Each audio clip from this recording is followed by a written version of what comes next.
नमस्कार, आप देख रहे हैं पब्लिक लाइव जिला ब्यूरो चीफ हेमशंकर सोनवानी के साथ। आज हम जिला मुख्यालय बालोद गुरुर मुख्यालय श्री काल भैरव देवर मंदिर पर पहुंचे हुए हैं और यहाँ के जो पुजारी हैं, जो पंडित है, हम इस काल भैरव देवर मंदिर के रहस्यमय बातें के बारे में जानकारी प्राप्त करते हैं। किस प्रकार से इस मंदिर के संचालन और इसकी जो विशेषताएं हैं इनके बारे में हम यहाँ के पुजारी जी से जानकारी लेते हैं। नमस्कार पंडित जी। नमस्कार जी, इस काल भैरव मंदिर जो गुरुर पर स्थित है उनके बारे में हमें जानकारी प्रदान करने की कृपा करेंगे। ये 7वीं सदी का निर्माण मंदिर है जी। लेख में मिलता है बच्चों के आपके 5वीं चौथी में इसका लेख मिलता है जी। और राजस्व में भी इसका उल्लेख है जी। पहले ये पुरातत्वाधीन था, अभी भी है जी। 7वीं सदी में इसका निर्माण हुआ। जी। ये रतनपुर राज्य से संबंधित मंदिर है। जी। व्याघराज एक राजा था, जी। उन्हीं के अधीनस्थ ये क्षेत्र था। जी। पहले छत्तीसगढ़ जो था रतनपुर के राज्य में, जी। तो पहले की जो पूजा होती थी वो तांत्रिक पूजाएं होती थी। जी। तांत्रिक का नियम है कि आप जिस जगह पे पूजा कर रहे हो जी। उस जगह का त्याग कीजिए सुबह होते तक। उसी के अंतर्गत आप देखेंगे कि बहुत मंदिरों विरान मिलेगा। ये इसकी कहानी बताया जाता है कि जो रतनपुर के जो राजा थे अपनी सीमा की रक्षा के लिए अच्छे अच्छे तांत्रिकों को, पंडितों को सीमा की रक्षा करने के लिए भेजते थे, आदेश देते थे कि जाओ हमारे राज्य के कल्याण करने के लिए तुम यज्ञ करो, अनुष्ठान करो, पूजा करो, पाठ करो। जब वहां से चले तो 2 संप्रदाय का निर्माण हुआ, एक शैव और एक शक्ति। आप देखिए अभी भी दिखता है। शैव वाले जो हुए राजिम से होते हुए भोरमगढ़ तक निकल गए। बीच का मध्य का भाग जो है शैव वाले हैं और शक्ति वाले आप किनारे किनारे चलिए, डोंगरगढ़ तक पहुंचिए आप। इधर बस्तर में दंतेश्वरी, आप इधर देखिए बंजारी, ये आपका जो ये क्षेत्र मिलेगा शक्ति की आराधना और जो बीच का जो भाग है इस शिव की आराधना। इस चीज को आप समझ गए। शिव में खंड आता है तांत्रिक खंड। तो तंत्र वालों को मैं पहले बताया कि पूजा कीजिए, उस क्षेत्र को छोड़िए। तो उसी को लोग जो है चमस्सी रात का वर्णन किए, है ना। तो चमस्सी रात का निर्माण कैसे यही हुआ। अब उसी के अंतर्गत एक काल भैरव देव मंदिर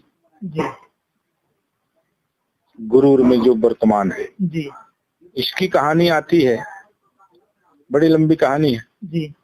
लेकिन अभी वर्तमान परिवेश में इस मंदिर का एक भाग मंदिर के पीछे में पत्थर गड़ा हुआ है। उस पत्थर में गोड़ी भाषा का उपयोग किया गया है। अभी तक कोई पढ़े नहीं, कई पुरातत्व वाले आए, कई सर्वेक्षण वाले आए, सर्वे किए, लेकिन कोई नहीं पढ़ पाया। उस पत्थर में अभी भी जाके आप देखो वर्णमाला इंगित है, आ बा का ला मा हा सा, ये सब रखा हुआ है। वहाँ पर सुअर और घोड़े का चिन्ह है, नाग का चिन्ह है। ये पुष्टि करता है कि नागवंशियों का था, नाग का चिन्ह है।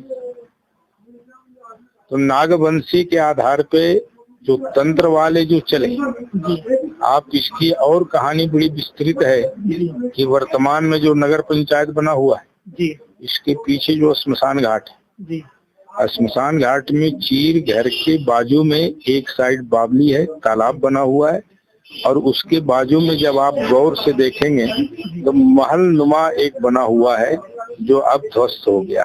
गड्ढे मिलेंगे आपको, ईंटा मिलेंगे, पत्थर मिलेंगे, वो अभी परिलक्षित है। तो ये कहानी आता है कि वहां पर महल था और अंदर खो जी महल के अंदर से प्रविष्ट करके वो लोग आते थे, यहाँ तंत्र साधना करते थे जी और तंत्र साधना करने के बाद में फिर वो सीधा कांकेर निकल जाते थे। जी अंडरग्राउंड खोह बना, जी अब तो कंक्रीटिंग हो गया, जी लेकिन पहले जो हम 88 में जब यहाँ का पूजा शुरू किए जी तो उस टाइम एक गड्ढा था, पैर धंस जाता था बरसात में, जी अब कंक्रीटिंग हो गया। जी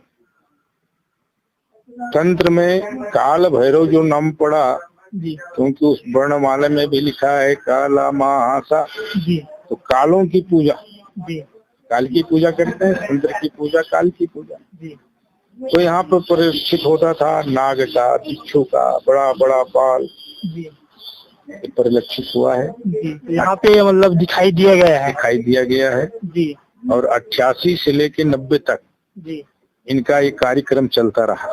जी यहाँ वैदिक रीति से पूजा पाठ प्रारंभ किया गया जी जन कल्याण के लिए, जी क्योंकि तंत्र जो होता है एक पर्सनल पूजा होती है जी और जन कल्याण के लिए जी वैदिक की आराधना अति आवश्यक है। जी तो शुरू में बहुत परेशानियां गई, जी 98 तक बहुत परेशानियां गई जी और फिर 98 में महाकालेश्वर का निर्माण किया गया, बगल में मंदिर है जी और वहाँ पे अनवरत जी जब से श्रावण के महीने में जी 33 दिन का रुद्राभिषेक, जी शिवरात्रि में रात्रिकालीन पूजा, जी क्वार आता है तो माँ दुर्गा का स्थापना, चैत्र में मनोकामना ज्योति कलश, क्वार में ज्योति कलश, ऐसे करके वैदिक क्रियाओं से इस मंदिर को लेवल में लाया गया जी जन कल्याण के लिए। जी और जब शनिव्रत चल रहा है, जी पब्लिकों का सहयोग, जी कुछ महिलाओं का सहयोग, जी